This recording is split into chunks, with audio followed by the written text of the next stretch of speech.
Bonsoir à tous. Nous avons notre événement et je vais tout d'abord laisser la parole à Monsieur Soubeyran pour un petit mot d'accueil.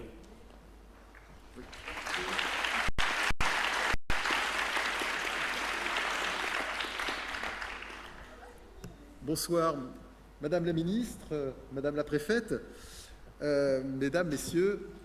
Écoutez, d'abord, je voudrais souhaiter la bienvenue à Madame la Ministre de l'égalité femmes-hommes, de la diversité et ministre déléguée, excusez-moi, à l'égalité femmes-hommes, à la diversité et à l'égalité des chances. Et je voudrais vous remercier de l'honneur que vous faites à l'école par votre présence et votre participation à cette table ronde. Et puis je voudrais remercier aussi Madame Alouche, qui nous a fait la sympathie d'accepter de participer à cette table ronde qui nous réunit ce soir. Alors cette table ronde, elle concerne un sujet évidemment très important pour Centrale Supélec, important à la fois en termes d'éthique et en termes d'efficacité. En termes d'éthique, les grandes écoles, elles ont été initiées à une époque où la naissance était le critère majeur de reconnaissance sociale, et elles ont été créées pour valoriser les compétences en lieu et place de la naissance. Et on est resté évidemment dans cette tradition et dans cette éthique. En termes d'efficacité, l'objectif des grandes écoles, comme Centrale Supélec, c'est de chercher les meilleurs talents, c'est d'essayer de les former le mieux possible, de façon à ce qu'ils aient l'impact le plus positif dans les voies que les diplômés choisissent à la sortie. Donc tout ce qui touche à la méritocratie, ça nous interpelle évidemment beaucoup. Et donc je voudrais remercier, pour conclure, l'association OSER d'avoir organisé cette table ronde. Et j'en profite pour saluer son action. Vous savez, mais je pense qu'ils vont le détailler, que l'association OSER se bat quotidiennement pour accompagner des lycéennes, des lycéens, des collégiennes et des collégiens, les accompagner pour promouvoir l'égalité des chances et pour surmonter une autocensure qui fait énormément de dégâts. Voilà, je ne serai pas plus long et puis je laisse la parole à OSER. Merci.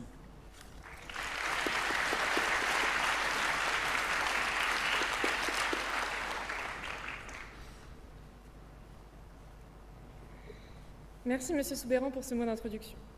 Bonsoir à toutes et à tous. Nous tenons tout d'abord à vous remercier, Madame la Ministre, Elisabeth Moreno, Madame Annabelle Alouche et Monsieur Soubeyran d'avoir accepté notre invitation. Nous sommes très heureux de pouvoir vous présenter ce soir cette table ronde autour d'un thème qui nous tient particulièrement à cœur, l'égalité des chances.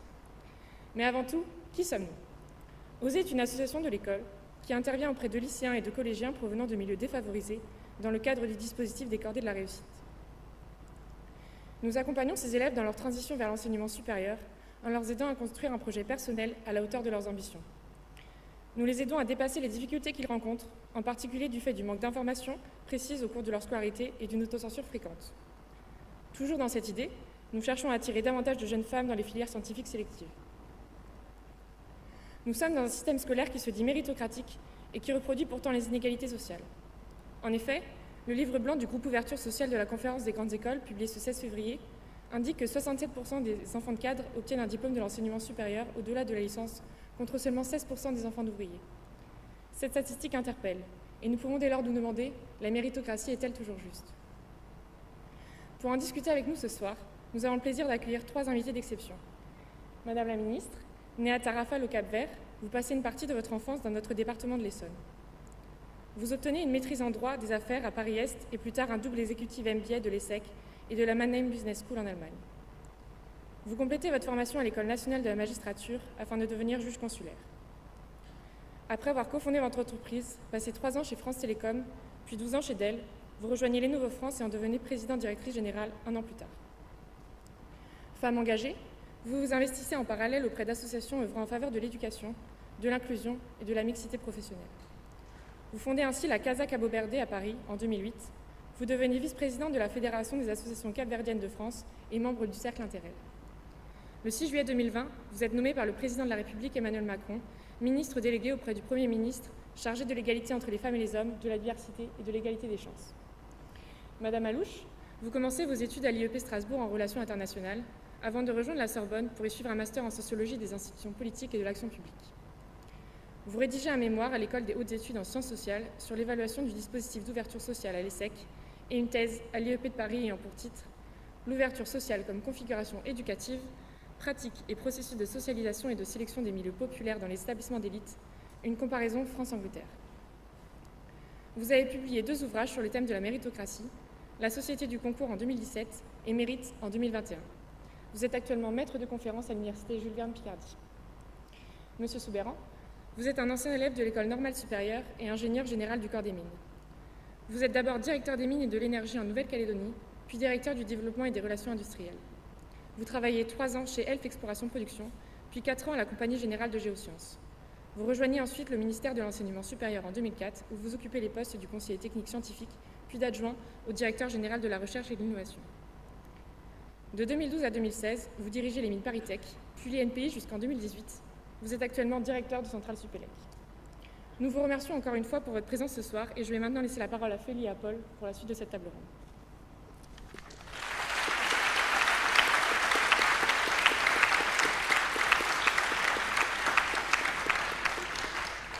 Merci beaucoup Agathe pour ton introduction. Merci beaucoup à nos 3 intervenants d'être présents avec nous ce soir, Madame la Ministre, Madame Alouche, Monsieur Soubeyran. Nous nous posons donc la question, la méritocratie est-elle toujours juste? Qui dit méritocratie dit mérite. Et c'est un terme assez diversement compris, interprété et utilisé. D'ailleurs, vous avez chacun des expériences assez variées et donc probablement une compréhension de ce terme assez variée. C'est pourquoi, pour débuter, je vous propose de nous donner chacun en quelques mots votre définition du terme mérite. Madame la Ministre, je vous laisse commencer. Merci beaucoup, merci. Et puis d'abord, je voudrais commencer, avant de vous donner ma définition, je voudrais vous dire la joie qui est la mienne d'être ici avec vous cet après-midi et je veux vous remercier, d'abord peut-être remercier l'association OSE qui nous permet d'avoir cet échange tous ensemble et vous dire, Monsieur Soubeyran, la joie qui est la mienne d'être dans l'une des plus belles écoles françaises, non seulement en France mais au niveau international. C'est un véritable honneur pour moi de partager ce panel avec vous et avec Madame Alouche. Et merci, Madame la Préfète à l'égalité des chances, parce que ce sujet me tient extrêmement à cœur, pas seulement en tant que ministre, parce que l'égalité des chances, ça a été le fil conducteur de toute ma vie, mais on aura probablement l'occasion d'en discuter. Je crois que pour répondre à votre question, je vais simplement nous rappeler à toutes et à tous que nous avons la chance de vivre dans un pays dont le mythe fondateur, et je vous dirai pourquoi je considère que c'est un mythe fondateur, le mythe fondateur voudrait que nous soyons, allez, notre belle devise « liberté, égalité, fraternité » porte en son cœur le terme « égalité ». Et que l'article 1 de la Déclaration universelle des droits de l'homme dit que chacun de nous, ici dans cette pièce, et toutes les personnes qui vivent dans notre pays, devraient avoir la possibilité de réussir, indépendamment de leur genre, de leur origine sociale, de leur origine culturelle, et que chacun devrait, de par ses mérites, de par son engagement, ses capacités, réussir là où cela lui tient à cœur.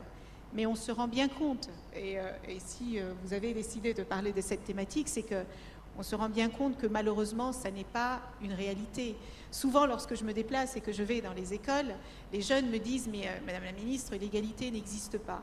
Bien sûr, on sait bien que selon que l'on naisse dans le nord, dans le sud, à l'est ou à l'ouest, selon que l'on naisse sur un territoire ultramarin ou dans une zone rurale ou une grande ville, à Versailles ou à Saint-Denis, on n'a pas tous les mêmes chances de réussir. Mais nous avons la chance, et Agathe le disait tout à l'heure dans son introduction, moi j'ai eu la chance, non elle ne l'a pas dit, mais je vais vous le dire, j'ai eu la chance de travailler sur 4 des 5 continents dans le monde, et nous sommes probablement l'un des pays qui a le vœu le plus cher et les principes les plus chers de donner la possibilité à chacun de réussir. Est-ce que nous y arrivons? Non. Parce que nous ne serions pas en train d'avoir cette discussion. Est-ce que c'est plus difficile pour une fille de réussir dans notre pays qu'un garçon? Oui. Est-ce que c'est plus difficile lorsque vous êtes enfant d'ouvrier de réussir que lorsque vous êtes un enfant de cadre? Oui. Est-ce que c'est plus difficile pour un enfant dont les parents sont immigrés de réussir que d'autres? Oui, tout cela est vrai. Mais au moins, nous avons la chance de vivre dans un pays qui en a conscience et qui a la volonté de faire en sorte que cela change et que chacun de vous, que chacun d'entre nous, puissions réussir par la force de ce que nous sommes et pas de ce que l'on projette sur nous. Et c'est pour cela que j'ai accepté de rentrer au gouvernement, pour me battre pour ceux qui n'ont pas la possibilité de se battre pour eux-mêmes.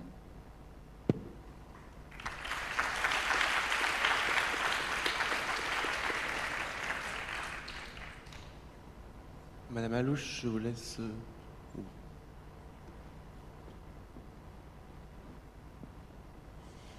Alors, je commencerai évidemment par remercier l'association OSER et Monsieur Souberan de cette invitation qui m'honore évidemment et qui me fait d'autant plus plaisir que je suis en période de congé de recherche, comme on le dit, puisque je suis universitaire en ce moment, donc je n'ai pas cours, mais je me concentre sur ma recherche, qui est liée évidemment aux questions d'égalité des chances et de méritocratie dans le système scolaire français, mais aussi, et aussi britannique. Donc ça me fait très plaisir de voir des étudiants et de pouvoir échanger avec vous, d'autant plus que nous sommes dans un lieu absolument exceptionnel, donc sur le plateau de Saclay, que je découvre et que j'ai découvert avec certains membres de l'association OSER. Donc encore une fois, merci pour cette invitation. Je suis très honorée de faire la connaissance de Madame la ministre, Madame la préfète et évidemment Monsieur Souberan. Pour répondre à votre question, évidemment, il faut prendre la casquette de sociologue, c'est-à-dire d'universitaire qui travaille à partir d'enquêtes de terrain sur la question de l'égalité des chances et du mérite. Le mérite en sociologie, on considère que c'est un principe de justice, c'est-à-dire un principe à partir duquel sont distribués les biens et les positions sociales. Comment on arrive à une position sociale ou à un statut particulier, par exemple celle de haut fonctionnaire dans une administration, dans un ministère en France, eh bien, c'est sur la base de la reconnaissance de tout un ensemble de critères, dont sa compétence par le biais, par exemple, de concours. Donc le mérite, c'est un principe de justice qui est communément accepté pour assurer la distribution de ses biens et de ses positions sociales. Voilà la première définition en sociologie. Ensuite, est venu évidemment un sociologue, ou plutôt deux sociologues que vous connaissez sans doute, dont vous avez sans doute entendu parler au moins, qui s'appellent Pierre Bourdieu et Jean-Claude Passeron. Pour eux, le mérite, c'est non seulement un principe de justice, mais une rhétorique, voire une idéologie qui légitime les inégalités sociales.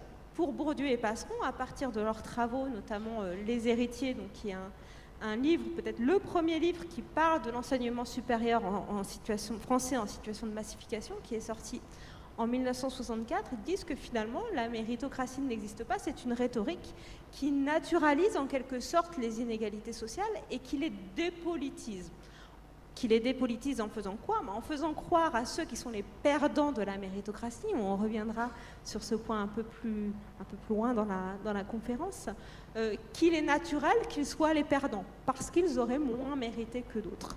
Donc, voilà ma définition du mérite à partir des travaux de la sociologie et la manière dont on perçoit en sciences sociales la question du mérite, à la fois comme un principe de justice et en même temps comme un discours qui légitimerait les inégalités sociales.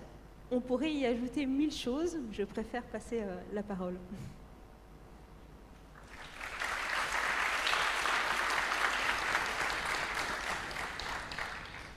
Alors, le mérite, moi je ne suis pas sociologue, je ne suis pas du tout spécialiste, donc quand on me demande ce que je pense d'un mot, je regarde le dictionnaire.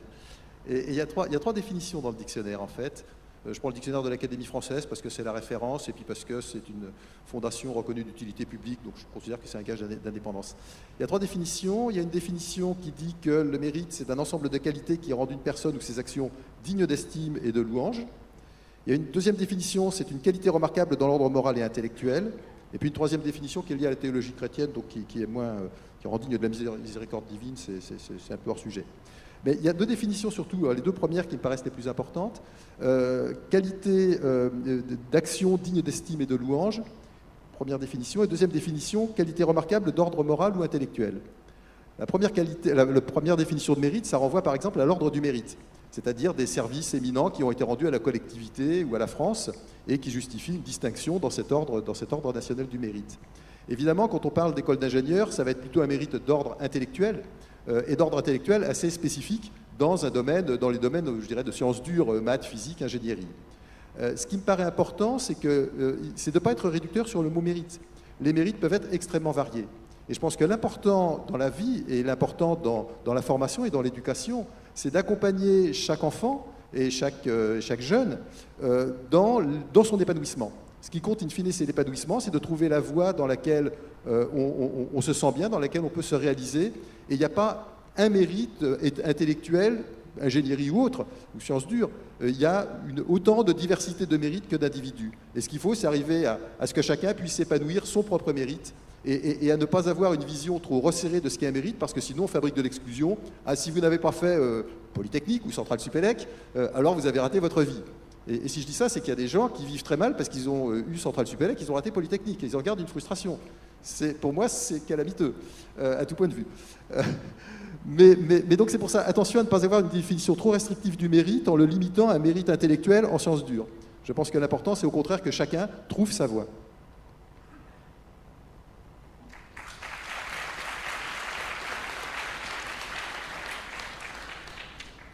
Merci beaucoup pour les éléments de définition du mérite que vous nous avez donnés. Le mérite est donc un principe de distribution des places dans la société, qui est basé sur l'engagement des personnes, comme vous l'avez dit, Madame Moreno, mais également les capacités, les qualités, comme vous l'avez rappelé, Monsieur Soubeyran. Pourtant, on observe dans la société des inégalités flagrantes. Le taux de boursiers en école de commerce, par exemple, est seulement de 12%, contre 36% dans la population étudiante. Monsieur Soubeyran, en tant que directeur de Centrale Supélec et par votre parcours à la direction de Grande École, quel constat dressez-vous sur les liens entre mérite et origine sociale? Alors là, je préciserai déjà mérite. Quand vous parlez de mérite, il s'agit bien de mérite dans des aptitudes en sciences dures, entre guillemets, maths, physique, ingénierie. Parce que sinon, on peut parler de mérite. Je veux dire, il y a des mérites sportifs, il y a des mérites dans les métiers manuels. Vous avez les compagnons du devoir, c'est une filière d'excellence dans les métiers manuels. Vous avez des mérites qui sont extrêmement variés. Donc ma réponse, et puisque vous m'interpellez en tant que directeur d'école d'ingénieurs, ma réponse sera limitée aux mérites d'ordre intellectuel sur les sciences dures. Dans ce domaine-là, j'aurais envie de dire, enfin, j'ai une profonde frustration, je pense qu'on la partage tous. J'ai une profonde frustration parce que s'il y a un domaine sur lequel on ne devrait pas avoir de lien entre l'expression d'un mérite et l'origine sociale, c'est bien le domaine des sciences dures. Dans les sciences humaines et sociales, dans tout ce qui a trait à la communication, on a un environnement culturel qui va conditionner et qui fait que quand on est issu d'un milieu défavorisé, on part avec des longueurs de retard parce qu'on n'a pas les codes, on n'a pas la culture générale nécessairement, on n'a pas la communication qu'on acquiert par imbibition dans un milieu plus favorisé. Dans les sciences dures, ce n'est pas le cas. Il y a une forme d'universalité dans les maths, dans la physique. C'est-à-dire quand on fait une démonstration d'un théorème, on la fait pareil qu'on soit à Gif-sur-Yvette, qu'on soit à Centrale Pékin, qu'on soit à Centrale Casablanca. Et donc il y a cette forme d'universalité qui fait que la culture qui imbibe chacun d'entre nous, quel que soit l'endroit où on vive, cette culture, elle n'a pas d'effet. Et c'est pour ça que les sciences dures ont été considérées traditionnellement comme un moyen plus objectif, parce qu'il était à la fois soustrait de la culture et parce qu'en même temps, des sciences exactes, ça permettait de mesurer exactement la performance. Un théorème, il est juste où il est faux. C'est pas comme une dissertation où certains vont dire « Ah, c'est une excellente dissertation », d'autres vont dire « Ah, elle n'est pas terrible ». Quand on fait un calcul en physique, quand on calcule la traction nécessaire pour casser une éprouvette, ça sera le même résultat où vous soyez dans le monde. Donc c'est un domaine fondamentalement où il ne devrait pas y avoir de corrélation entre l'origine sociale et la réussite, ce que vous appelez le mérite. Or, la frustration, elle vient évidemment du fait qu'on constate que ce n'est pas le cas et qu'on constate effectivement qu'on a une proportion de boursiers, d'élèves issus de milieux défavorisés qui est beaucoup plus faible que dans d'autres domaines. Et pour moi, c'est vraiment une frustration et un paradoxe. Merci beaucoup, Monsieur Soubeyran. Et donc, effectivement, vous nous montrez que dans un domaine où il ne devrait pas y en avoir, il y a une corrélation entre naissance et accès aux grandes écoles. Ces mêmes grandes écoles qui souvent se targuent d'être un peu des symboles de la méritocratie française et donc qui favoriseraient les héritiers. La méritocratie serait ainsi entravée. Madame la ministre, Madame Alouche, dans quelle mesure, selon vous, ce lien entre mérite et milieu social d'origine est-il un obstacle à la méritocratie? Alors déjà, vous avez vu que quand vous avez posé la question tout à l'heure, vous avez eu presque trois. Oui, je suis sûre que si on pose la question dans la salle, on aura à peu près 40 définition de ce que c'est que le mérite. On a un principe presque idéologique sur la méritocratie dans notre pays qui mérite d'être questionné. Parce que le mérite est lié à la réussite, n'est-ce pas? On va vous dire que vous avez réussi par rapport à des règles qui sont établies dans un pays. Si vous êtes enfant d'ouvrier et que vous devenez cadre, on va considérer que vous avez eu le mérite de devenir cadre. Mais si vous êtes enfant de cadre, vos parents vont vouloir que vous alliez plus loin, que vous réussissiez mieux qu'eux. Ensuite, est-ce que la définition du mérite, qui peut être aussi diversifiée, est attachée à ce que vous apprenez à l'école, à ce dont vous héritez, à ce que vous avez la chance de découvrir? D'où est-ce que ça peut venir, ce mérite? Je vais vous raconter une anecdote. Moi, je suis née dans un milieu qu'on appellerait défavorisé. Défavorisé parce que pauvre, parce que mes deux parents sont illettrés. Et à la maison, nous n'avions pas de bibliothèque. Jamais je n'avais l'occasion de discuter des derniers films sortis, des dernières pièces de théâtre. Je suis allée à l'opéra la première fois, je crois que j'avais 26 ans. Et pourtant, j'adorais lire, j'adorais découvrir, j'adorais apprendre, j'adorais écouter les débats à la télévision, et donc j'apprenais avec les moyens dont je disposais. J'ai découvert il y a quelque temps que lorsque l'on est enfant défavorisé, à l'âge de 6 ans, on a dans notre vocabulaire 6000 mots de moins qu'un enfant de cadre moyen. Si vous arrivez dans un environnement où le succès est basé sur votre manière de vous exprimer,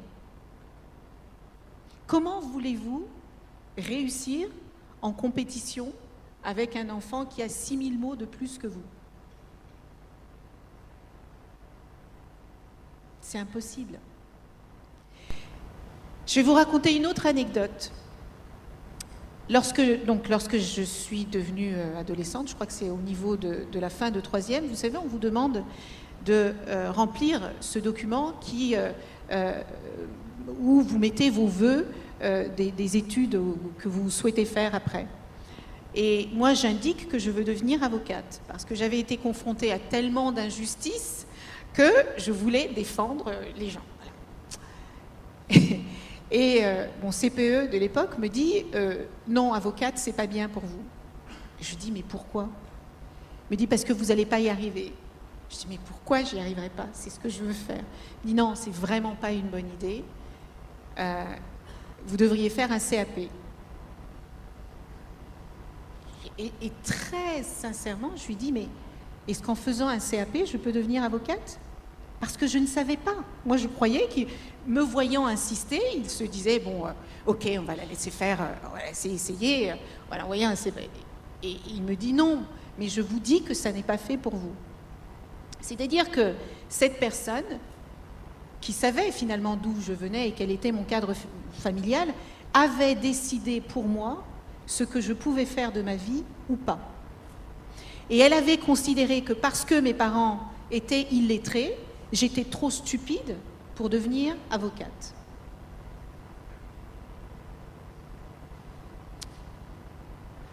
Où est-ce qu'est le mérite là-dedans? Il n'y a même pas une question de mérite. Il y a juste des stéréotypes et des préjugés que vous collez à une personne parce qu'elle représente dans votre esprit ce qui est possible, ce qui n'est pas possible. Est-ce que nos systèmes scolaires sont inégaux? Oui, les chiffres parlent d'eux-mêmes. Quand on dit, quand l'enquête PISA dit qu'il faut 6 générations à un enfant d'ouvrier pour espérer atteindre le salaire moyen dans notre pays, bien sûr qu'il y a des inégalités. Bien sûr qu'il y a plein de jeunes qui rêvent d'intégrer Supélec, mais qui ne savent même pas ce que c'est. Parce que personne ne leur en a jamais parlé. Dans l'école où je suis allée, on ne m'avait jamais parlé de l'ENA. Je ne savais même pas que ça pouvait exister. On nous cantonnait, parce que nous étions des enfants d'immigrés, voilà, il ne faut pas avoir trop d'ambition. Mais moi, j'ai toujours eu énormément d'ambition. Et si j'avais eu la possibilité de rencontrer mon conseiller, je lui aurais dit que non seulement je suis devenue juge, mais qu'en plus, aujourd'hui, je suis ministre. Ça lui en boucherait un coin.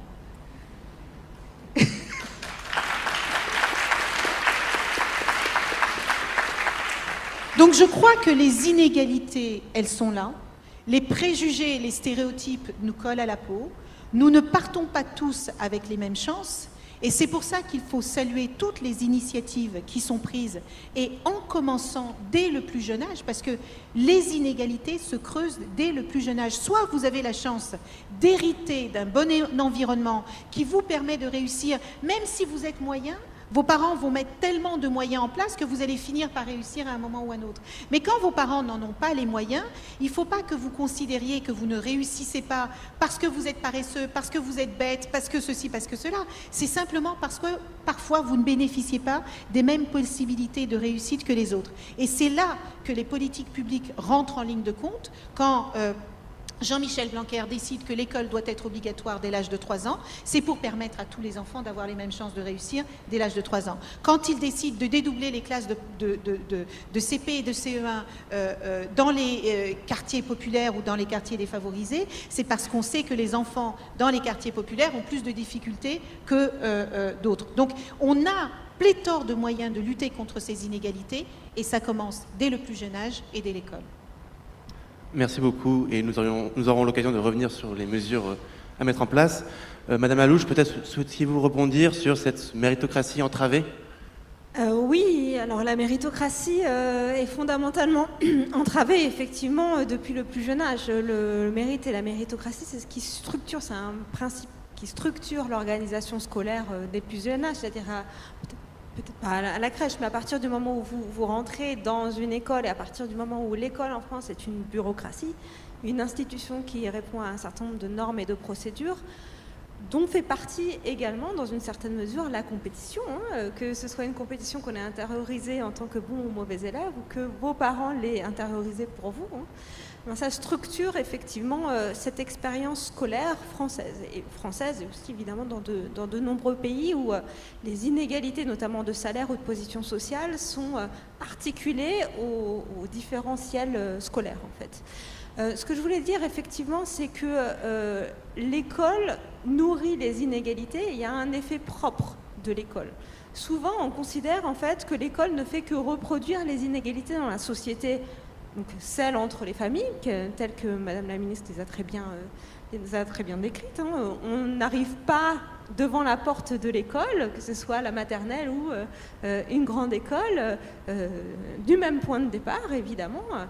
Et donc ça nourrit effectivement les inégalités. À partir du moment où l'école repose sur ce qu'on appelle parfois en sociologie un arbitraire culturel, c'est-à-dire que ce qu'on y apprend, en fait, reproduit des formes de savoir qui sont plutôt liées aux classes moyennes et supérieures qu'aux classes populaires. Ce qui crée justement ce que vous décrivez bien, c'est-à-dire le différentiel pour les enfants issus de milieux populaires ou immigrés, c'est-à-dire ceux qui ont le plus de distance par rapport à ces normes scolaires qui sont en fait des normes sociales. Maintenant, encore une fois, l'école n'est pas neutre dans ce travail-là de construction des inégalités, c'est-à-dire qu'elle ne fait pas que reproduire ce qui se passe à l'extérieur. Il y a un effet propre de la production des inégalités par le travail des enseignants, et je ne jette pas la pierre à mes collègues, je suis moi-même enseignante-chercheuse, où, malgré nous, en quelque sorte, on contribue à reproduire ces inégalités, mais aussi, dans une certaine mesure, ces stéréotypes. Et je pense que le cas du conseiller d'orientation, que vous décrivez, madame, était particulièrement bien choisi, parce que, sans doute, l'a-t-il dit de manière naïve, c'est-à-dire à partir de ces stéréotypes, en voulant, de manière vocationnelle, si j'ose dire, vouloir le mieux pour vous. Ce qu'il pensait, pour vous, être le mieux, en fait. Mais en fait, effectivement, de facto, il a reproduit des stéréotypes de classe sociale et de genre en particulier. Je pense par ailleurs, si je peux me permettre, qu'il est tout à fait au courant que vous êtes ministre maintenant, il me semble. Dans tous les cas, ce qui est important de noter, effectivement, c'est que nous ne sommes pas, en tant qu'enseignants-chercheurs, en tant qu'enseignants, en tant que directeurs, en tant que personnel administratif, neutres dans la production des inégalités scolaires. Ces inégalités scolaires donc, reposent sur tout un ensemble de variables. Ce qui me paraît important, c'est la question aussi, vous parliez des politiques publiques, madame, des moyens. Et des moyens à mettre en œuvre, effectivement, pour lutter en toute conscience, c'est-à-dire en ayant conscience que nous-mêmes, ou même parfois les acteurs publics en règle générale, peuvent eux-mêmes reproduire malgré eux des inégalités. Donc, la question des moyens et la question des moyens matériels et humains à disposition des élèves pour lutter contre ces inégalités-là. C'est le cas pour la maternelle et le primaire que vous avez cité, mais je pense que c'est aussi important que la question se déplace aussi sur le supérieur. Ça, je pense qu'on pourra en reparler. Je suis universitaire, donc bien qu'ayant fait ma carrière scolaire, ma trajectoire scolaire dans un certain nombre d'établissements très différents les uns les autres, je suis principalement rattachée à une université. Et les universités sont... C'est pas moi qui le dis, hein, vous pouvez demander à des universitaires comme Thomas Piketty, par exemple, économiste, qui est notamment passé, il me semble, il y a très peu de temps, dans une conférence à Paris-Saclay, donc anciennement ENS Cachan, qui souligne le différentiel des moyens entre l'université et les grandes écoles, alors que c'est l'université qui traditionnellement assure un rôle de démocratisation en fait, de l'accès au diplôme. Et ça, on pourra en reparler un peu plus tard. Vous évoquez les inégalités qui se creusent à l'école. Et l'un des facteurs qui creuse ces inégalités est le concours. En tant qu'étudiant de Centrale Supélec, nous sommes nombreux à en avoir passé. Ils sont très courants dans l'enseignement supérieur. Pourtant, devant un concours ou un examen, tous les candidats passent la même épreuve. Madame Alouche, vous qui connaissez bien cette société du concours, pourquoi ce qui semble être un moyen égalitaire de départager des candidats perpétue-t-il en fait les inégalités ? Alors pour une raison très simple, c'est que les concours, effectivement, comme je le disais, ne sont pas neutres socialement. Pendant très longtemps, les établissements ou les différents ministres, quelle que soit leur couleur politique, ont pensé que le concours était un instrument neutre de sélection des étudiants. On a très clairement tout un ensemble d'études dans différents systèmes d'enseignement supérieur qui montrent que le concours en lui-même n'est pas neutre. Donc il n'est pas neutre parce qu'évidemment, comme je l'ai dit, quand on arrive à la maison des examens d'Arcueil sur le campus de Saclay pour passer son concours, on vient de milieux sociaux différents. Et même si on passe le concours dans exactement et précisément les mêmes conditions, l'endroit d'où on vient et l'endroit où on retourne après son épreuve, évidemment, a un effet extrêmement sensible, très très important sur la manière de répondre à la question qui nous est posée. Le concours n'est pas neutre également parce que les épreuves ne sont pas neutres. Donc M. Soubeyran a parlé de la question de la culture générale qui, y compris dans des écoles de sciences humaines et sociales comme Sciences Po, y compris dans des concours de la fonction publique, tend à disparaître peu à peu. Mais j'ai envie de lancer le débat avec des étudiants de Centrale Supélec sur la question des maths et des sciences dures. Et ce qui est intéressant, et là je fais écho à des études de collègues, notamment sur le concours de Polytechnique, c'est que de plus en plus d'études soulignent le rôle des mathématiques ou des sciences dures dans la construction des inégalités sociales et des inégalités de genre.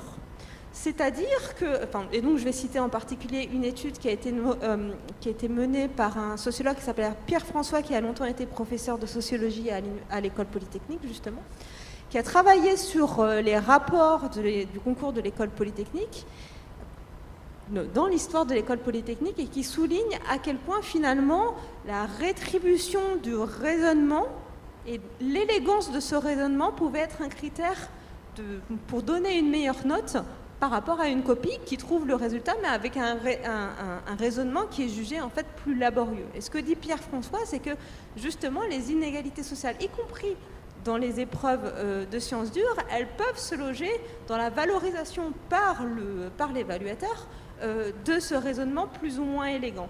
Et ça, on retrouve aussi cette question-là sur les questions de genre.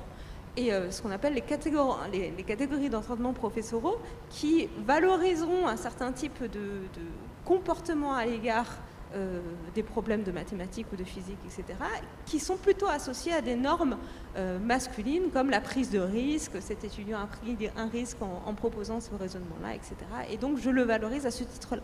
Ce que ça veut dire, tout simplement, et encore une fois, je ne me pose absolument pas sur le plan moral, hein, c'est que nous sommes humains, et la manière dont on évalue dépend aussi donc, de notre trajectoire sociale, de notre trajectoire scolaire. Croit-on plus ou moins au concours nous-mêmes? Est-on nous-mêmes passés par des concours ou pas? Est-on un homme ou une femme? Etc. etc. D'où la nécessité de travailler évidemment tous ensemble, évaluateurs, enseignants, chercheurs, directeurs et pouvoirs publics sur ces questions-là. Moi, j'ajouterais, c'est magnifique ce que vous dites, je bois vos paroles. J'ajouterais que le concours à la française, contrairement à ce qu'on pense, est très codifié. On ne s'en rend pas forcément compte, mais en fait, ce sont des concours qui répondent à des normes culturelles et sociales très spécifiques et il faut comprendre comment ça marche.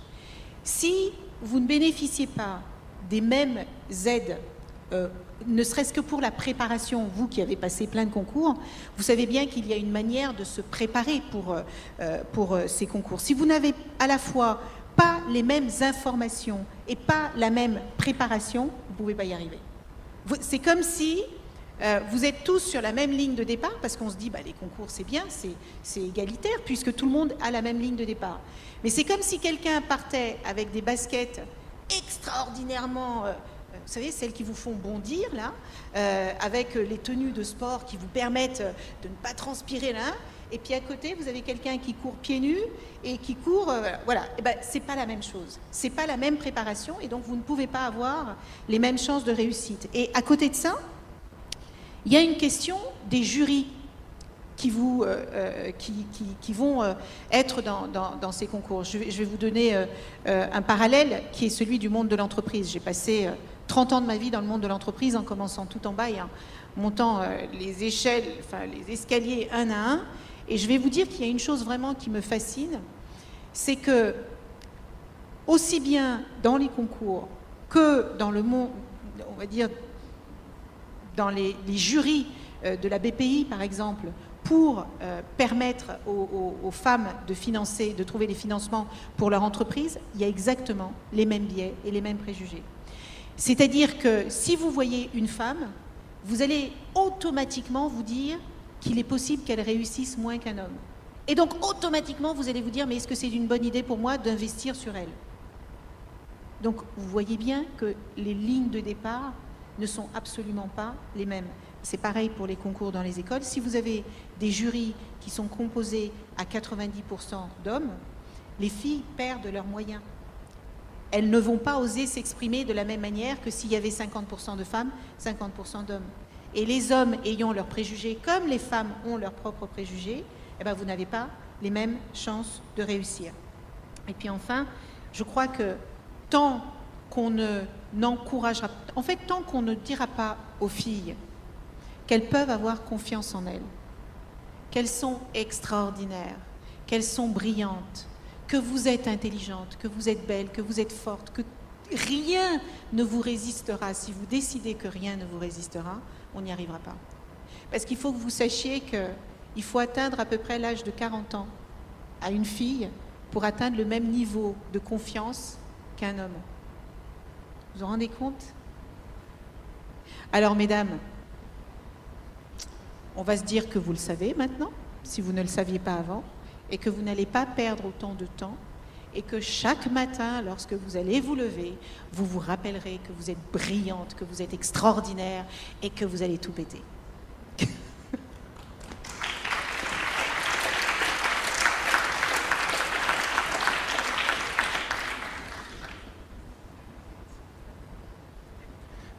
Bien, tant que nous sommes sur les inégalités de genre, qui sont aussi marquantes... Ça, c'est mon sujet favori. Alors, Monsieur Soubeyran, vous me laissez votre part de parole, hein, parce que là, j'ai plein de choses à dire.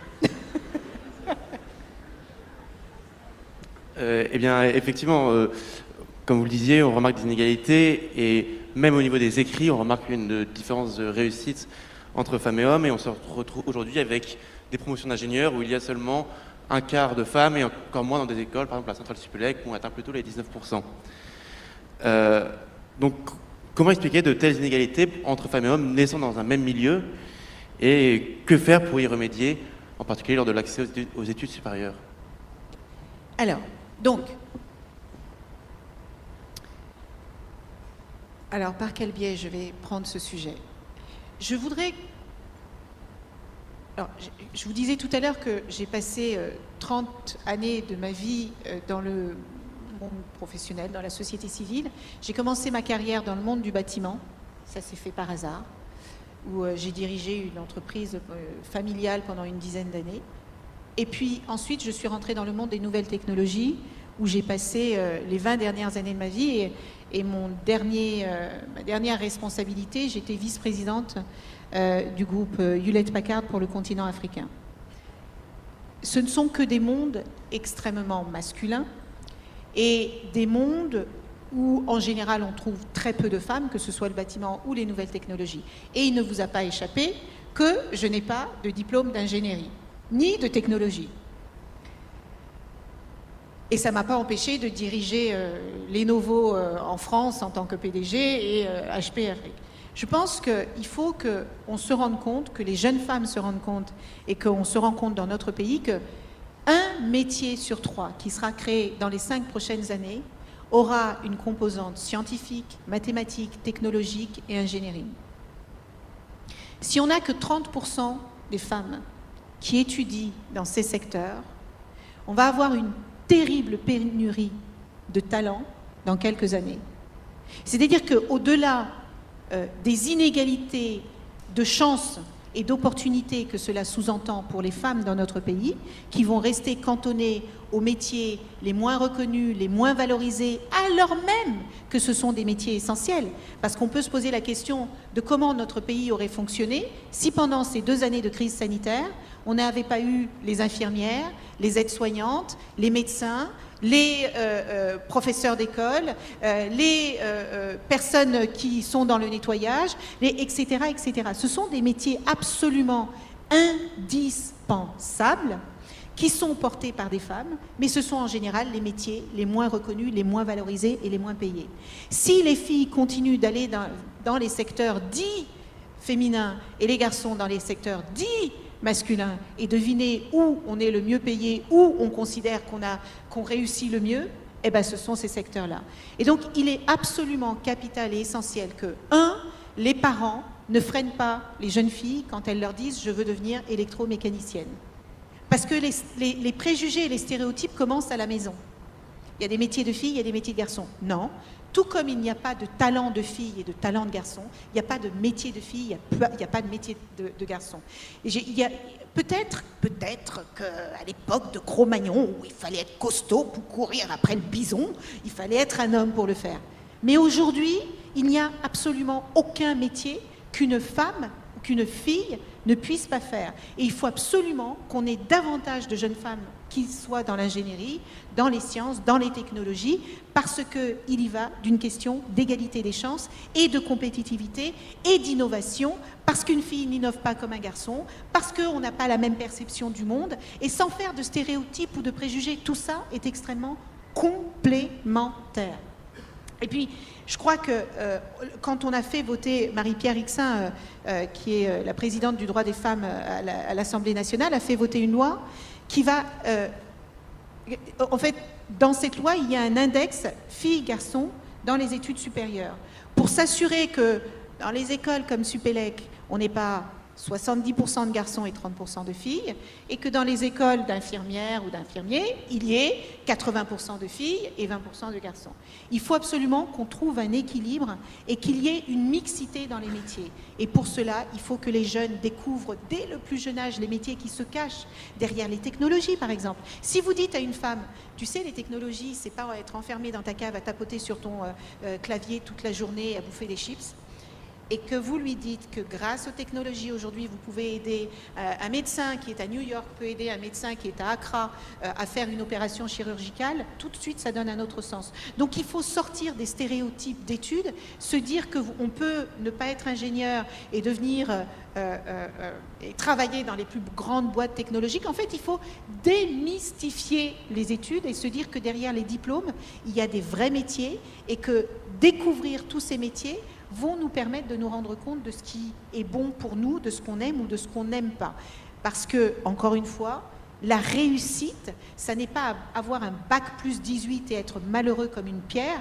Réussir, ça peut être menuisier et adorer son métier. Voilà, c'est ça qu'il faut dire matin, midi et soir, et aux filles et aux garçons.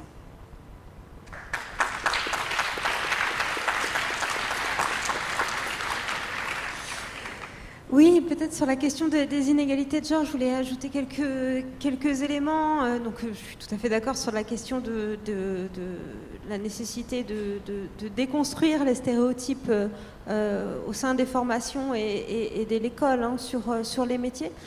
Je pense qu'il est également nécessaire que les corps de métier, les différents corps de métier, aient cette réflexion-là, ou mènent ce type de réflexion-là. Y compris quand il n'y a pas de syndicat ou d'association professionnelle qui est présente pour incarner en quelque sorte un rôle. Je pense en particulier au rôle politique, pourquoi députés, ministres, etc., qui évidemment le monde politique, et je l'ai un peu connu quand j'étais assistante parlementaire à l'Assemblée nationale, est évidemment un monde éminemment masculin, c'est-à-dire que c'est un monde qui repose sur une lecture du monde social qui est associée à des normes masculines. Donc la compétition politique, la prise de risque, aussi la prise de parole.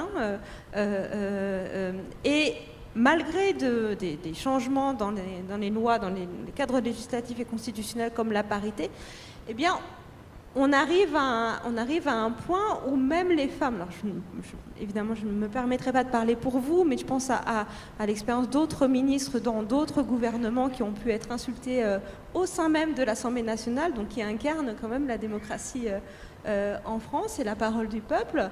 Insultées pourquoi? Parce qu'elles sont des femmes, parce qu'elles portaient par exemple une jupe. Ou qu'elles étaient ramenées à leur corps. Hein. Quand on est une députée femme, on est toujours ramené à son corps, qu'on soit catégorisé comme belle ou laide. On est ramené avant tout à son corps parce que le monde politique est structuré sur des normes masculines, c'est-à-dire sur des comportements masculins. D'où la nécessité de réfléchir à ce que c'est qu'être un homme, ou ce qui relève du masculin, ce qui relève du féminin, et de le déconstruire effectivement. Et c'est la perspective des études de genre, finalement, des sciences sociales, de la philosophie, de l'histoire, etc., qui mobilise cette lecture par le genre. En tout cas, ce n'est pas seulement une question de formation ou de socialisation à des positions sociales ou genrées, c'est aussi une réflexion à mener.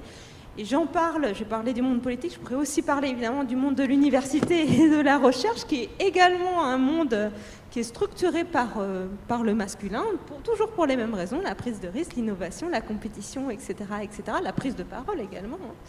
Et où du coup les jeunes femmes ont du mal à s'identifier à des scientifiques, que ce soit en sciences sociales ou en sciences dites dures, en physique ou en maths, parce que justement elles n'existent pas, ou si elles existent, elles ne sont pas visibles en fait, tout simplement parce que elles ont du mal à être valorisées par un centre de recherche, un laboratoire, etc. D'où la nécessité de comprendre la complexité de ces normes, et encore une fois, de travailler tous ensemble, non seulement du point de vue des formations, mais aussi des corps de métier qui, malgré eux, peuvent reproduire justement cette lecture du monde social qui est extrêmement genrée. Donc j'ai parlé du monde politique, mais aussi du monde des sciences et de la recherche. Merci.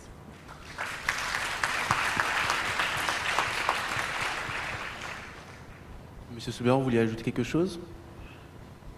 Écoutez, moi je ne peux qu'abonder sur ce qu'a dit Madame la Ministre, sur le manque de confiance extrêmement fréquent, extrêmement répandu des jeunes femmes en elles.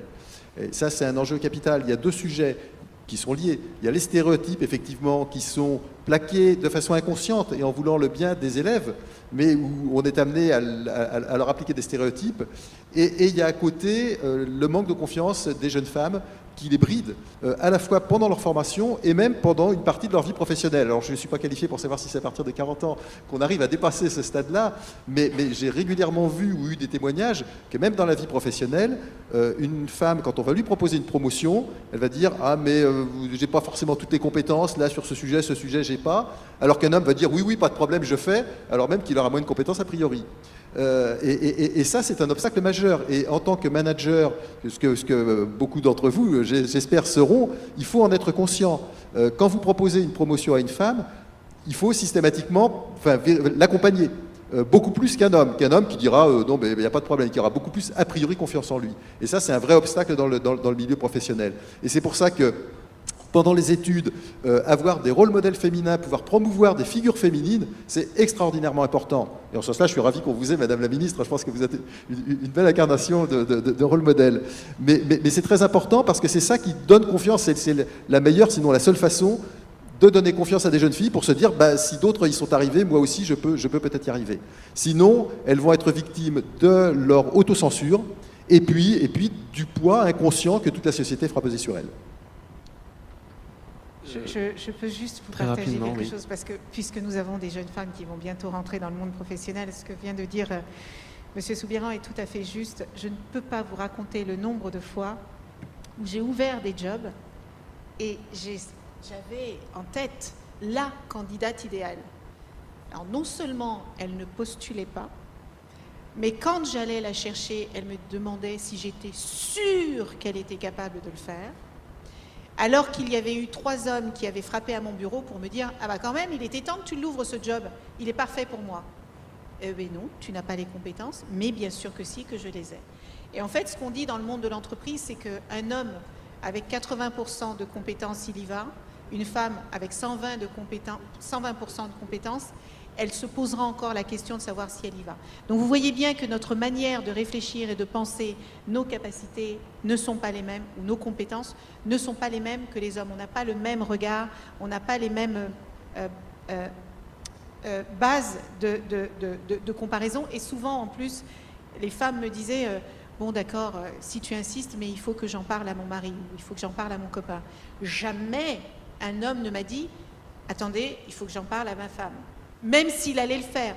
Donc vous voyez bien que dans le mode de fonctionnement, de pensée et de réaction, ça n'est pas du tout la même chose, et c'est pour ça que le mentorat, le coaching, l'accompagnement pour prendre confiance en soi, pour avoir l'estime de soi, est absolument essentiel et capital. Et c'est pas grave, et c'est pas gênant qu'on ait besoin d'accompagner davantage une jeune femme qu'un jeune homme, quand on sait que le jeune homme, dès le plus jeune âge, on lui dit « t'es fort, t'es costaud, vas-y, tu peux tout faire, tu cours vite », là, et à la jeune fille, on va lui dire « sois belle et tais-toi ». Donc vous voyez bien que tous ces stéréotypes et tous ces préjugés, nous les portons pendant des années, ils nous suivent dans le monde professionnel, et finalement, ils nous suivent tout au long de notre vie. Donc plus tôt on en prend conscience, mieux c'est, et je vous rejoins complètement, la manière de casser ça, c'est pour les jeunes femmes de se rendre compte qu'il y a d'autres femmes qui ont réussi avant elles, dans des secteurs où on ne les attendait pas, dans des environnements où on ne les attendait pas, et de montrer que vous n'avez pas... Moi, en tant que femme, je n'ai jamais voulu faire le sacrifice de ma vie de femme. J'ai eu envie de me marier, j'ai eu envie d'avoir des enfants, j'ai eu envie de voyager. Alors, est-ce que ça m'a obligée à jongler? Oui, mais tout ce qui vaut la peine d'être vécu demande un peu de jonglage. Donc ne vous dites pas, mesdames, que vous êtes obligées de choisir entre votre carrière et votre vie de femme. J'ai mentoré un jour une jeune femme qui, lors d'une session de mentorat, me dit « Mais écoutez, Elisabeth, on vient de me proposer le job dont je rêvais, mais je ne peux pas le prendre. » Je dis « Mais comment ça, vous ne pouvez pas le prendre ?» Elle me dit « Non, mais parce que j'ai l'intention d'avoir des enfants et donc, si je prends le job maintenant et que je tombe enceinte, quelque part, j'aurai l'impression d'avoir trahi mon employeur. » Et donc, je lui dis, mais parce que vous avez rencontré quelqu'un? Parce que la dernière fois qu'on en avait parlé, vous étiez célibataire. Non, j'ai pas encore rencontré quelqu'un, mais j'espère que je vais rencontrer quelqu'un et donc j'aurai un enfant. Et donc, je me dis, mais c'est pas possible qu'on en soit encore là. Donc vous voyez le genre de choses qu'on peut avoir dans la tête qui sont autant de pensées limitantes et qui nous font croire qu'il y a des choses qu'on peut faire, des choses qu'on ne peut pas faire, qu'il y a un temps pour là. Non, faites tout ce que vous avez envie de faire et puis après vous verrez le résultat. Bien, merci beaucoup.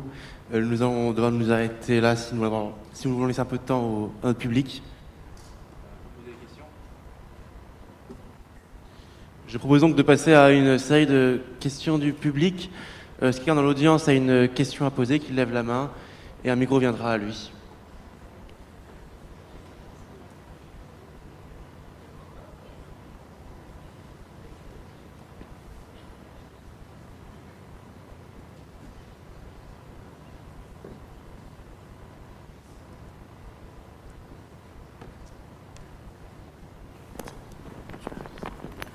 Bonjour, pardon, ici.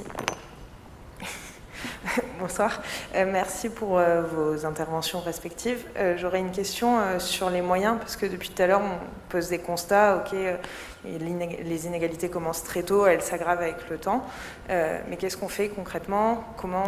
Quel type d'action vraiment concrète on pourrait mettre en place? Je sais qu'à l'école, on essaye un peu d'en mettre en place, mais qu'est-ce que vous suggérez comme mesure efficace, on va dire? Merci. Enfin, je commence en même temps, je crois que la question est surtout pour moi. Donc... En fait, il y a plusieurs choses. Je vais commencer par vous et ensuite je vous donnerai les... Je voudrais que vous sachiez que chacun d'entre vous, chacun et chacune d'entre vous dans cette pièce avait la possibilité de changer la vie d'un autre jeune.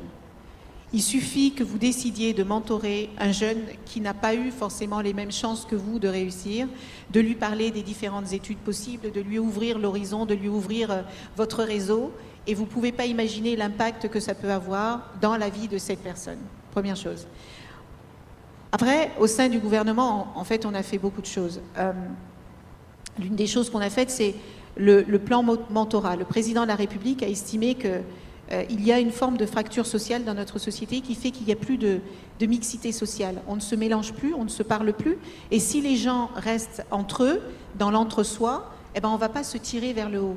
Or, il n'y a rien de plus stimulant et de plus valorisant quand vous êtes un chef d'entreprise de mentorer un plus jeune, quand vous êtes un plus jeune de mentorer un autre plus jeune que vous.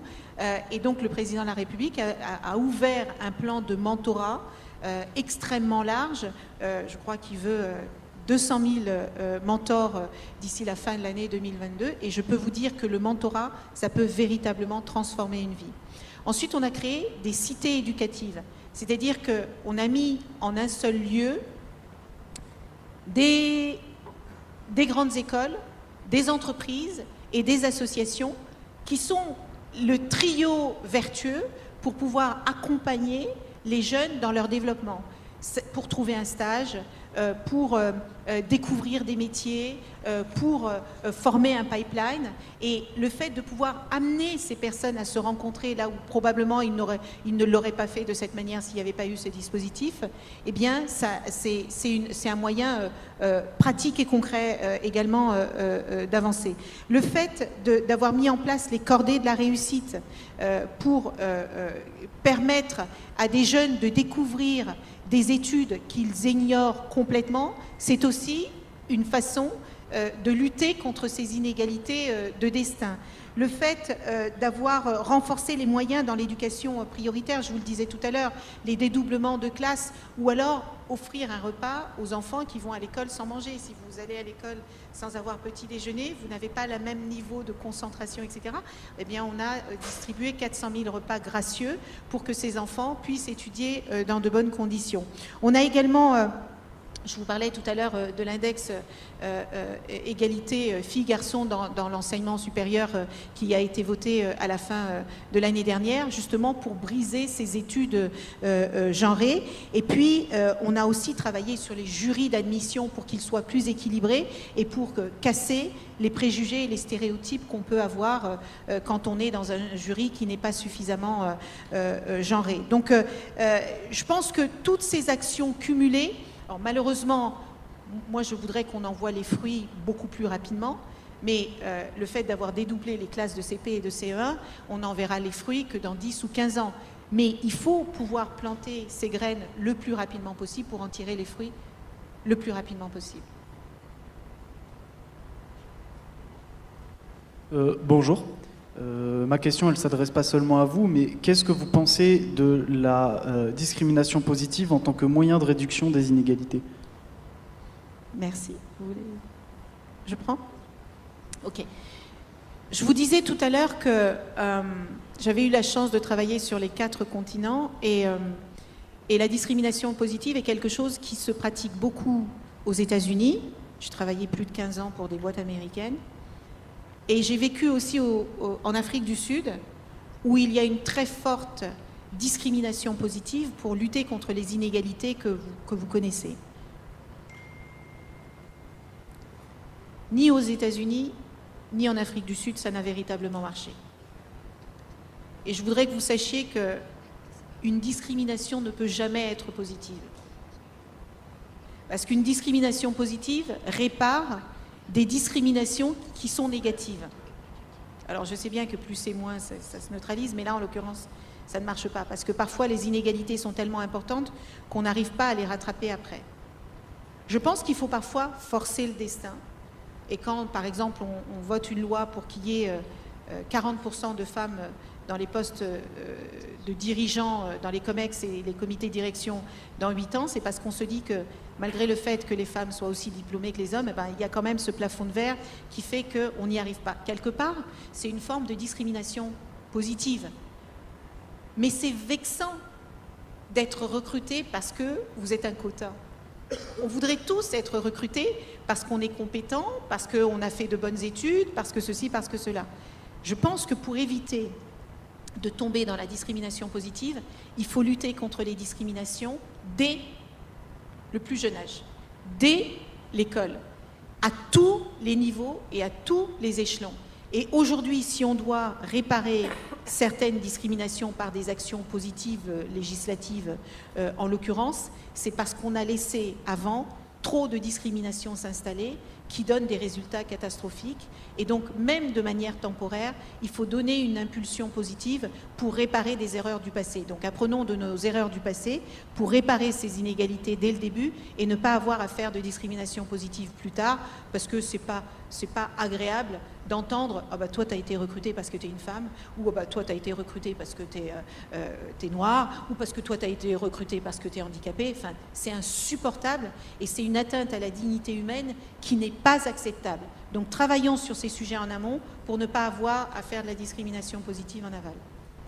Madame Alouche, vous souhaitez répondre à cela peut-être? Oui, absolument. Alors, ce qui est tout à fait intéressant dans votre question, c'est que souvent on rapporte dans le débat public la discrimination positive à l'accès dans l'enseignement supérieur et notamment au premier dispositif historique en France de Sciences Po qui a un peu rompu avec l'égalité de traitement du concours pour permettre à des élèves issus de milieux défavorisés, de zones d'éducation prioritaire comme on disait à l'époque ou de milieux ruraux de rentrer en IEP.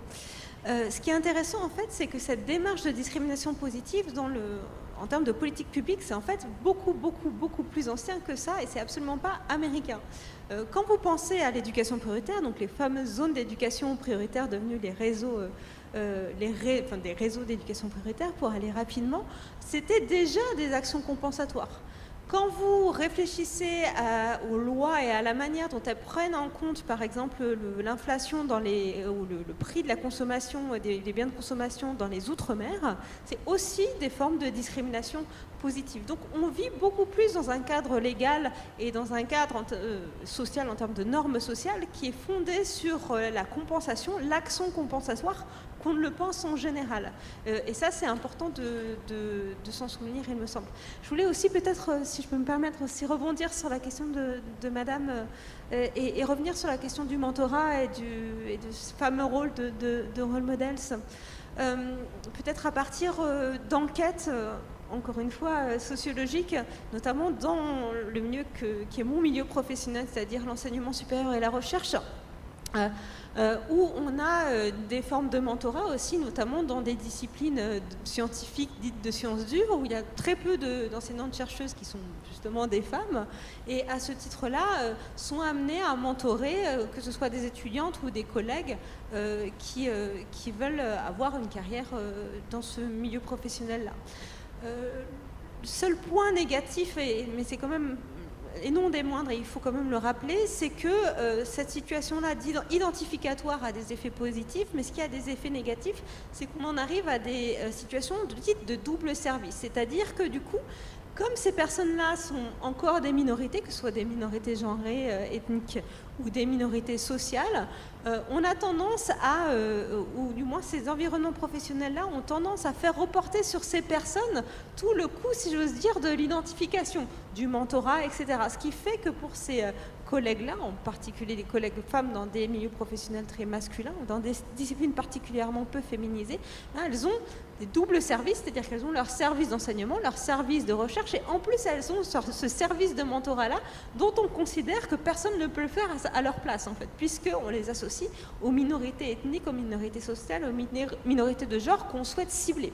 Donc, en tant que sociologue, je ne peux pas dire ce qu'il faut faire ou ce qu'il ne faut pas faire, je ne suis pas du tout dans cette posture-là, mais simplement noter en fait que les postures identificatoires peuvent avoir des limites et qu'il est nécessaire, je pense, mais encore une fois, je ne dis pas en termes moralisateurs, qu'il faut prendre en compte ces limites-là pour ne pas faire reposer le coût, si j'ose dire, de l'ouverture sociale, de l'égalité des chances, de la diversité, quoi que soit le nom qu'on donne à ces actions, ne pas faire reposer leurs coûts sur les mêmes personnes à chaque fois, quitte à, si j'ose dire, un petit peu alourdir leur travail tout simplement. Je propose de prendre une dernière question peut-être.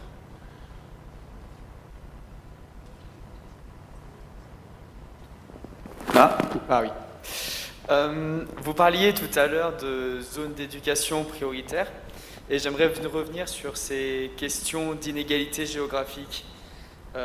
Comment fait-on aujourd'hui pour assurer un même accès à l'éducation entre une personne qui vient de campagne, par exemple, et une personne qui habite, je ne sais pas, au cœur de Paris?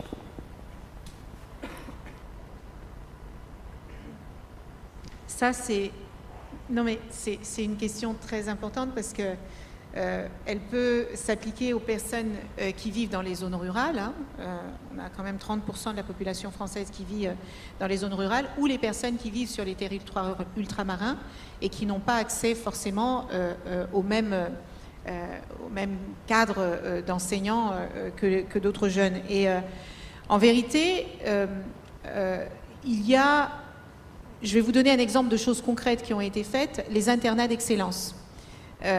Le ministère de l'Éducation nationale a mis en place ces internats d'excellence qui permettent aux professeurs qui détectent des élèves qui ont des capacités, mais qui, parce qu'ils n'ont pas les moyens, parce qu'ils sont éloignés des structures, etc., sont pris en charge complètement dans un internat d'excellence pour pouvoir faire leurs études et s'assurer que le talent ou les dons ou les capacités qu'ils ont ne sont pas perdus, soit parce qu'ils sont éloignés des structures existantes, soit parce que leur cadre familial ne leur permet pas de pouvoir y accéder. Donc ça, c'est un exemple concret de choses qui sont mises en place. Ces internats d'excellence, ce sont les professeurs eux-mêmes qui remontent à l'Éducation nationale, les élèves qui sont méritants, qui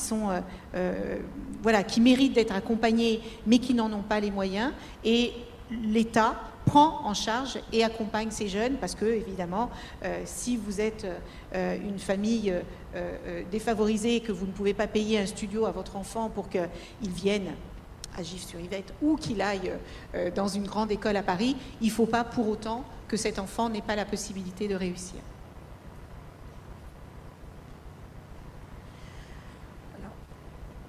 Sur la question des inégalités géographiques, évidemment, c'est absolument essentiel, d'autant plus qu'elles sont totalement articulées à les questions sociales. Et je voudrais parler de l'établissement dans lequel j'enseigne, qui est l'Université de Picardie-Jules Verne, situé dans un territoire qui est marqué par la désindustrialisation, à plein de titres, qui est aussi un territoire rural. Ce qui est important de noter, c'est aussi le rôle des pouvoirs publics dans l'offre de formation et dans la valorisation de l'offre de formation. Donc là, je parle en tant qu'enseignante-chercheuse dans cette université-là, mais ce qui est important de noter, c'est que tous les jeunes, y compris quand ils ne veulent pas faire une école d'ingénieur ou rentrer à la centrale Supélec, peuvent avoir puissent avoir la possibilité de suivre des études dans des bonnes conditions. Et d'où qu'ils viennent, y compris s'ils habitent en Picardie, ils ont envie d'y rester. Moi, j'ai énormément d'étudiants qui prennent leur voiture pour venir à Amiens, qui habitent à Abbeville ou qui habitent à Saint-Quentin ou dans l'Aisne, pour venir à Amiens et qui font 100 km aller-retour par jour, tous les jours, pour faire leurs études. Et si l'université de Picardie disparaît, s'il n'y a que Centrale Supélec aussi avec le Paris-Saclay, ça va être un petit peu problématique pour ces étudiants dans ces territoires-là. Donc il y a deux façons de répondre. Évidemment, toutes les initiatives sont au demeurant bienvenues, les initiatives comme OSER, les cordées de la réussite, etc. Mais j'insiste, et je me permets d'insister sur la question des moyens et la juste distribution des moyens entre les universités et les établissements du supérieur, parce que certains établissements, comme notamment mon établissement, ont un rôle véritablement de service public d'éducation. L'université de Picardie, c'est la seule université généraliste, même la seule université tout court, sur le territoire de la Picardie, et elle a véritablement un rôle de service public dans l'accès dans l'enseignement supérieur. Et il se trouve qu'il y a un certain nombre de ministres, d'anciens ministres, qui sont passés par l'UPJV pour ensuite rentrer dans une grande école. Donc on voit que ça peut avoir aussi un rôle méritocratique si on croit dans l'usage de ce terme. En tout cas, je pense notamment au cas de Najat Vallaud-Belkacem, qui est passé par l'université de Picardie avant de rentrer en droit, avant de rentrer à Sciences Po Paris. D'où la nécessité, encore une fois, de penser donc aux initiatives de type égalité des chances, ouverture sociale dans les grandes écoles, comme l'association OSER le met en œuvre, mais aussi au rôle de l'université, qui, encore une fois, et les statistiques parlent d'elles-mêmes, sont les établissements qui accueillent les élèves issus de milieux populaires avec les BTS, les DUT, mais aussi les licences généralistes. Voilà. Oui, je peux vous dire juste un mot pour illustrer effectivement les disparités géographiques. 2 chiffres. Si vous naissez en banlieue parisienne, c'est-à-dire en Île-de-France hors Paris, vous avez 2 fois plus de chances de rentrer à Centrale Supélec que si vous naissez hors Île-de-France. Ça, c'est si vous naissez en Île-de-France hors Paris. 2 fois plus de chances. Si vous naissez dans Paris, vous avez 10 fois plus de chances de rentrer à Centrale Supélec que si vous naissez hors Île-de-France.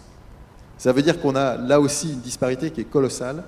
Et c'est la raison pour laquelle, dans le summer camp qu'on a mis en place pour accompagner des lycéens et qui fassent les choix en surmontant l'autocensure, on a veillé à avoir au moins 2 tiers de non-franciliens, parce qu'on constate qu'il y a évidemment une prééminence très forte de Paris, pour toutes les raisons qu'on a déjà évoquées, mais même du halo que représente l'Île-de-France par rapport à tout le reste du territoire. Bien, merci beaucoup. Nous allons donc arriver au terme de cette conférence. Et je tiens encore une fois à dire un grand merci à nos 3 intervenants, Madame la Ministre, Madame Malouche et Monsieur Soubeyran, pour toutes vos réponses issues d'expériences très diverses.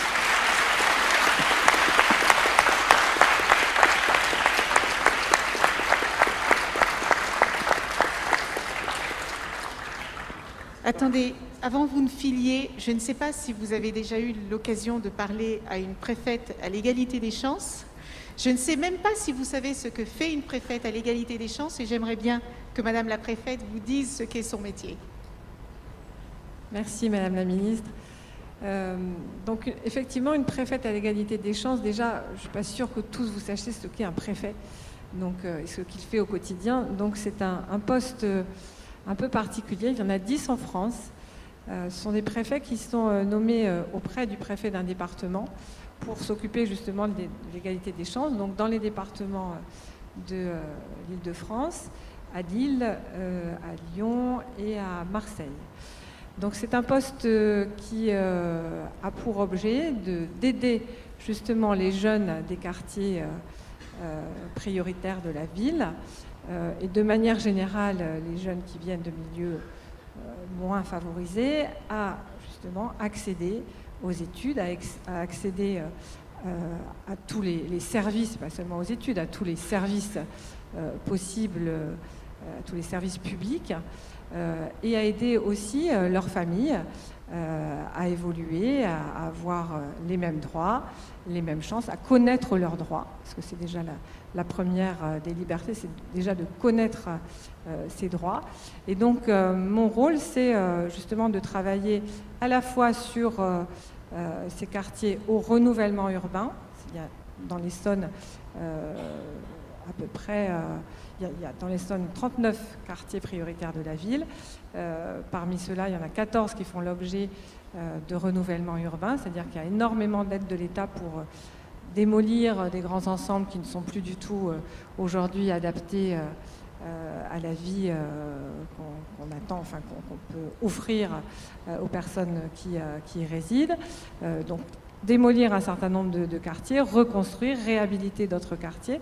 Donc ça, c'est le dur, je dirais. Et puis la politique de la ville, c'est justement tous les dispositifs dont parlait Madame la Ministre, notamment les cités éducatives, mais il y a les cordées de la réussite, les bataillons de la prévention. Il y a énormément de dispositifs qui sont mis en place par l'État pour aider ces populations, et particulièrement les jeunes de ces quartiers, à évoluer et à obtenir justement ces mêmes droits et ces mêmes chances. Parce qu'ils partent de plus loin que beaucoup d'entre vous, que beaucoup d'entre nous, et qu'on doit... alors c'est une forme de discrimination positive, oui, on doit leur donner un peu plus pour qu'ils puissent réussir à leur tour. Voilà, donc c'est un rôle particulier. J'occupe ces fonctions depuis 3 semaines dans l'Essonne, donc c'est encore un peu récent pour en parler plus précisément, mais voilà à quoi ça sert. Donc c'est aussi donc auprès du préfet du département, le représentant de l'État. Alors évidemment, quand Madame la Ministre est là, c'est bien entendu elle qui représente l'État, et c'est pourquoi j'étais un peu silencieuse, et vous avez dû vous demandez pourquoi j'étais à la tribune et que je ne parlais pas, mais je remercie Madame la Ministre de me donner la parole, puisque lorsque un ministre de la République est présent, le préfet, qui est le représentant de l'État dans le département, évidemment, ne fait que l'accompagner, et je vous remercie beaucoup de m'avoir passé le micro, Madame la Ministre, d'autant que je partage très largement, pour l'avoir vécu moi-même, un certain nombre d'expériences que vous avez évoquées.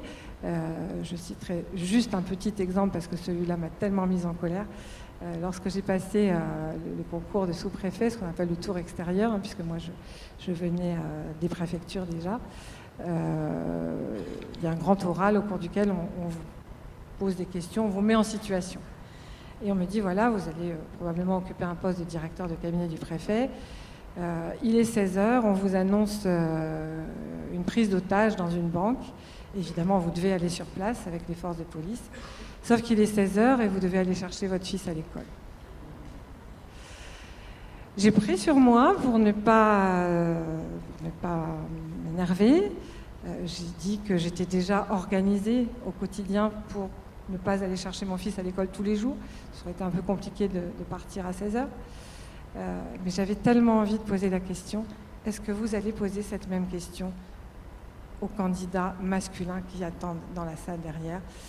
Mais évidemment, comme j'avais très envie d'avoir ce concours, je n'ai pas posé la question et je l'ai réussi. Donc ce qui est quand même la preuve que finalement, on peut aussi réussir quand on est une femme.